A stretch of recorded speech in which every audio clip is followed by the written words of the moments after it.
আচ্ছা, নমস্কার। মিক্সটুপ মিডিয়ায় তোমাদের প্রত্যেককে স্বাগত। আজকে তোমাদের বহু প্রতীক্ষিত যে কোর্সটা নার্সিংয়ের, সেটা হচ্ছে এএনএম কোর্স।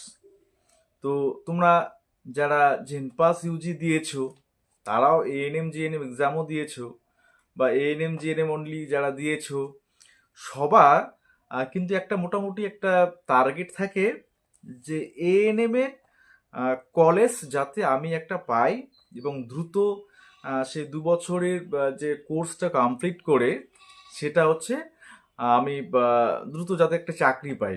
তো আজকে আমাদের টপিক থাকবে এএনএম 2025-এ সমস্ত কলেজগুলোর, অর্থাৎ যেগুলো সিট ম্যাট্রিক্সে থাকার সম্ভাবনা রয়েছে, সেই কলেজগুলোকে নিয়ে তাদের খুঁটিনাটি বিষয়গুলো নিয়ে আলোচনা করতে চলেছি। পাশাপাশি তোমার পছন্দ অনুযায়ী, বা তোমার জিএমআর এবং পছন্দ অনুযায়ী, বা তোমার যে স্কোর তুমি করেছো, সেটা পছন্দ অনুযায়ী তোমার কোন কোন কলেজগুলো সাজানো উচিত, বা যে ডিস্ট্রিক্টে তুমি বিলং করো কোনটা তোমার সুবিধাজনক হবে, সেটাও থাকছে। কোর্সের কীরকম খরচ হতে পারে 2 বছরের, আর সুবিধা অসুবিধা কি আছে, ডিউটি যে কলেজে তুমি এএনএম করবে সেই কলেজে ডিউটি কিভাবে, বা মানে কোথায় হবে, বা কি খুঁটিনাটি এই বিষয়গুলো। হ্যাঁ, তারপর এরপরে চাকরি কোর্স শেষে, তারপর জয়েনিং কিভাবে হচ্ছে, স্যালারি, হ্যাঁ, পোস্টিং কোথায় কোথায় হয়, এবং সব শেষে থাকছে কাট অফ, অর্থাৎ শেষ পর্যন্ত এএনএম এর সুযোগ পেতে গেলে কাট অফ তোমার কত লাগতে পারে। এবারে অবশ্যই ফার্স্ট টাইম যারা আছো তারা একটু সাবস্ক্রাইব করবে, আর ভিডিওটা একটু শেয়ার করবে, ঠিক আছে? যেহেতু স্পেশালি তোমাদের এএনএম করতে যারা ইচ্ছুক তাদের জন্যই করা, ঠিক আছে? আচ্ছা, আর বলে রাখি 2026-এর অলরেডি কিন্তু যারা এএনএম জিএনএম এন্ট্রান্স এক্সাম দেবে, তোমাদের ব্যাচ, হ্যাঁ, অলরেডি কিন্তু যোগাযোগ শুরু হয়েছে, এবং আমি গ্রুপটা ক্রিয়েট করছি। ডিসেম্বরের ফার্স্ট উইক থেকেই তোমাদের ডিটেলস, অর্থাৎ তোমাদের ক্লাস শুরু হবে, এবং পিডিএফ আকারে তোমাদের নোটস, লাইভ ক্লাস থেকে শুরু করে রেকর্ডেড ক্লাস, সমস্ত কিছু মক টেস্ট, সমস্ত কিছু সুবিধা কিন্তু থাকছে একদম স্বল্প মূল্যে। তোমরা যারা ইচ্ছুক আছো নতুন, যারা দেবে 2026-এর এন্ট্রান্স এএনএম জিএনএম, তোমরা কিন্তু যোগাযোগ করতে পারো। স্ক্রিনে যে নম্বরটা রয়েছে সেটাতে হোয়াটসঅ্যাপ করে তোমরা আগাম কিন্তু বুকিং করতে পারো সিট, ঠিক আছে? কারণ সিট কিন্তু সীমিত থাকছে। আচ্ছা, চলো তাহলে বিষয়গুলো একবার আমরা জেনে নেই এএনএম 2025-এ। আচ্ছা, এবার এএনএম 2025-এ মোট কথা সিট সংখ্যা বাড়বে না কমবে, সেটা তোমাদের এর আগে কিন্তু একটা ভিডিওতে মোটামুটি বলেছিলাম যে কিছুটা হলেও বাড়তে চলেছে। তোমাদের লাস্ট যে আমি আইএনসির অ্যাপ্রুভড কলেজগুলো এএনএম 2025-26 সেশনে দেখিয়েছিলাম, সেখানে কিন্তু অলরেডি একটা কলেজ বেড়ে গেছে। সেটা হচ্ছে কোনটা? কাকদ্বীপ এসডি হসপিটাল, যেটা আগে ছিল না, অর্থাৎ 15 থেকে 16টা কিন্তু হয়ে গেছে। আর একটা বিষয় তোমাদের সবার জন্য বলি, এএনএম জেএনএম জেন পাস, তারপর পোস্ট বেসিক, এমএসসি নার্সিং, প্রত্যেকের জন্য বলি যে নভেম্বর মাসের 15 তারিখ পর্যন্ত আইএনসির যে অ্যাপ্রুভাল করার ক্ষেত্রে যে অ্যাপ্লিকেশান সাবমিট করা, সেগুলো কিন্তু 15 তারিখ নভেম্বর অবধি থাকছে কলেজগুলোর কাছে। হ্যাঁ, তারপর 15 তারিখ লাস্ট ডেট পেরিয়ে গেলে তারপরে তোমাদের আবার নতুন কলেজের লিস্ট পাবলিশড হবে যে কোনগুলো আইএনসি অ্যাপ্রুভাল দিচ্ছে। ওকে, আচ্ছা, তো দেখো তোমাদের তাহলে সিট সংখ্যা যদি 1000+ হয় তাহলে কিন্তু অনেকটাই সুবিধে পাবে। কারণ দেখো ইতিমধ্যেই তোমাদের কিন্তু 4টা কলেজ এক্সট্রা রয়েছে। সেটা হচ্ছে গান্ধী মেমোরিয়াল, যেখানে 50টার মতো সিট, আলিপুরদুয়ার সেটা হচ্ছে 35টার মতো সিট, নর্থ বেঙ্গল সেটা 50খানা সিট, সিউড়ি সদর সেটাতে হচ্ছে 50। এই 4টায় কিন্তু নতুন করে মানে আইএনসি অ্যাপ্রুভাল পেয়েছে। এবার যে সিট ম্যাট্রিক্সে আদৌ থাকবে কি না সেটা কিন্তু বলা মুশকিল, কারণ হচ্ছে নর্থ বেঙ্গলটা না থাকারই সম্ভাবনা বেশি। হ্যাঁ, এবার গান্ধী মেমোরিয়াল আলিপুরদুয়ারটা থাকতে পারে, ঠিক আছে, সিউড়ি সদরটাও থাকতে পারে, ঠিক আছে। তো মোটামুটি যেটা আছে তোমার সিট সংখ্যা বৃদ্ধি পেতে পারে। আচ্ছা, এবার প্রথমে আমি কলেজগুলো খুঁটিনাটি সম্পর্কে বলি। আমি 2024 যে তোমাদের সিট ম্যাট্রিক্সটা ছিল সেটাই একটু ধরে ধরে কলেজগুলো বলি যে কোথায় কীরকম কী সুবিধা রয়েছে। প্রথমে দেখো, তোমাদের হচ্ছে, আমি যতটুকু জানি বা যতটুকু খবর পেয়েছি, প্রথম দিকে বলি যে আইডিবিজি। তোমরা যদি কলকাতার আশেপাশে যারা রয়েছো তাদের সব থেকে প্রথম প্রেফারেন্স হচ্ছে আইডিবিজি, তাই তো? এই আইডিবিজিতে তোমাদের যেমন ফেসিলিটি বলতে ফার্স্ট ইয়ারে সম্ভবত হোস্টেল পাওয়া যায় না। তোমাদের 2 ইয়ার্সের মধ্যে ফার্স্ট ইয়ারে তোমাদের হোস্টেল সম্ভবত পাওয়া যায় না। কারণ আমার পরিচিত একজন সেখান থেকে করে বেরিয়েছে, এখন জব করছে, সে কিন্তু ফার্স্ট ইয়ারে পায়নি। হ্যাঁ, এবারে পাবে কিনা মানে সম্ভবত ফার্স্ট ইয়ারে না থাকারই সম্ভাবনা। বেশিরভাগ যে কলেজগুলো থাকে, এএনএম হোক বা জিএনএম হোক, বেশিরভাগ কলেজের ক্ষেত্রেই ফার্স্ট ইয়ারে হোস্টেল ফেসিলিটি খুব মানে পাওয়ার চান্স খুব কম, ঠিক আছে? তার মধ্যে যেমন এএনএমদের মধ্যে তোমাদের বলছি যে কালিয়াগঞ্জ, কালিয়াগঞ্জ উত্তর দিনাজপুরে যেটা উত্তরবঙ্গে রয়েছে, সেটাতে কিন্তু ফার্স্ট ইয়ার থেকেই হোস্টেল পাওয়া যায় এবং হোস্টেলটা সম্ভবত ম্যান্ডাটরি। যদিও তোমরা উত্তর দিনাজপুরের আশেপাশে উত্তরবঙ্গে যারা রয়েছে, যদি বিষয়টা জেনে থাকো অবশ্যই কমেন্ট বক্সে কমেন্ট করবে, ঠিক আছে? আচ্ছা, তারপরে দেখো তাহলে আইডিবিজিটা গেল, এরপরে বিদ্যাসাগর এসজি রয়েছে, সেখানেও পাওয়া যায় না অলরেডি। তোমাদের ফার্স্ট ইয়ারে সেখানে পাওয়া যায় না, সেকেন্ড ইয়ারে হোস্টেল ফেসিলিটি সম্ভবত আছে এবং তাদের ডিউটিটা বিদ্যাসাগর এসজি যে এএনএমে যারা করে তাদের ডিউটি সম্ভবত শম্ভুনাথ পণ্ডিত হসপিটালে তারা কিন্তু ডিউটি মানে করে, অর্থাৎ বিদ্যাসাগর এসজি খুব ভালো, মানে সেখানে করলে তুমি অনেক কিছু শিখতে পারবে। মানে জিএনএমরা যেরকম করে শেখে তোমাদের কিন্তু সেরকম করে ডিউটিও করতে হয়। তোমাদের শম্ভুনাথ পণ্ডিত হসপিটালে সেখানে কিন্তু গিয়ে ডিউটি করতে হয়। সেখানে মানে অনেক কিছু শেখা যায়।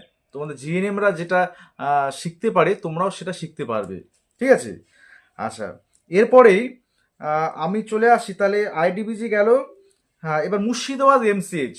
মুর্শিদাবাদ যেহেতু মেডিকেল কলেজ, অটোমেটিক সেটা আমি বলবো সেটা ভালো। এবং অবশ্যই মুর্শিদাবাদে তোমাদের এই যে হোস্টেল ফ্যাসিলিটিটা এক্স্যাক্টলি আমার জানা নেই, সম্ভবত ফার্স্ট ইয়ার থেকে থাকতে পারে, ঠিক আছে? আচ্ছা, তারপর মুর্শিদাবাদে কিন্তু অনেক রয়েছে। এরপরে দেখো, তোমাদের আমি প্রথমে বলি Kakdwip SD hospital, diamond Harbour, Kakdwip. এটা হচ্ছে মপাপেও এর কিন্তু সিট দু একটা করে থাকে, ঠিক আছে? আচ্ছা, কাকদ্বীপ হসপিটাল ডায়মন্ড হারবারের, তো এখানেও তোমাদের বলে রাখি যে এসডি হসপিটাল, তো তো সেখানে সেখানে তোমাদের ডিউটি গুলো হবে এবং আশেপাশে এরিয়াটা এবং যারা তোমাদের সেই দিকটাতে রয়েছো, হুম তোমরা সেটা চুজ করতেই পারো, ঠিক আছে? এরপরে বারাসাত এমসিএস রয়েছে, কলকাতার আশেপাশে তোমাদের যারা রয়েছো বারাসাতে তোমরা ডায়মন্ড হারবারে করতে পারো। হ্যাঁ, বারাসাতটা এর থেকে বেটার হবে। হুম তারপরে তোমাদের মুর্শিদাবাদ দিকে আছো আছো যারা, তারা ডোমকল, তোমাদের হচ্ছে জঙ্গিপুর এসডি, তারপর হচ্ছে মুর্শিদাবাদ এমসিএইচ। হ্যাঁ, তারপর পুরুলিয়া, বাঁকুড়া ওই সাইডটাতে তোমাদের রঘুনাথপুর এসডি রয়েছে। হ্যাঁ, তারপর হরেন মুখার্জি হুগলি, সেখানে সব থেকে বেশি সিট থাকে, সেটা হচ্ছে 150টার মতো করে, ঠিক আছে? আর সেখানে কিন্তু একটা সমস্যা বোধহয় রয়েছে, সম্ভবত তাদের যে ডিউটি সেটা একটু সম্ভবত একটু মানে ডিস্টেন্সে কোন হসপিটালে হয়ে থাকে। হ্যাঁ, হুগলির যে সিঙ্গুর যে হসপিটাল, সম্ভবত একটু তাদের ডিউটির ক্ষেত্রে বা ফার্স্ট ইয়ারে তাদের হোস্টেল কিন্তু পাওয়া যায় না, যতদূর আমি শুনেছি, ঠিক আছে? আচ্ছা, তারপর আসানসোল এনটিএস, প্রমোটিস ট্রেনিং, এগুলো কিন্তু বর্ধমানে হচ্ছে বর্ধমানে ভালো আর কি, ঠিক আছে?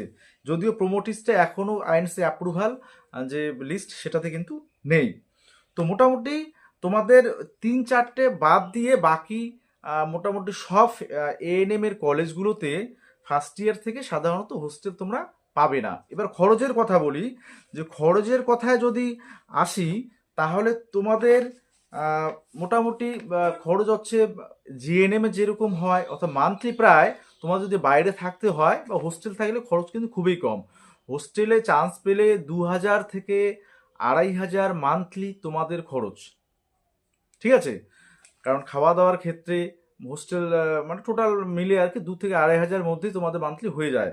এবার তোমাদের যদি ফার্স্ট ইয়ার হোস্টেল পাওয়া না যায় কোনো কলেজ মানে কলেজে, তাহলে সেক্ষেত্রে তোমাদের কিন্তু 4 থেকে 5 হাজারের মতো মান্থলি খরচ হবে এএনএমদের ক্ষেত্রে।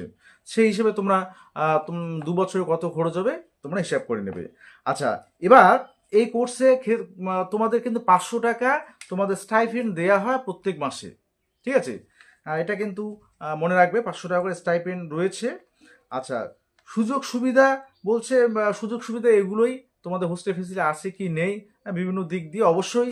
এখন যেহেতু চারিদিকে বিভিন্ন ঘটনা ঘটছে তোমরা দেখতে পাচ্ছ, তো সব বিশেষ করে সরকারি এনটিএসগুলোতে কিন্তু একদম সিকিউরিটি একদম টাইট, ঠিক আছে?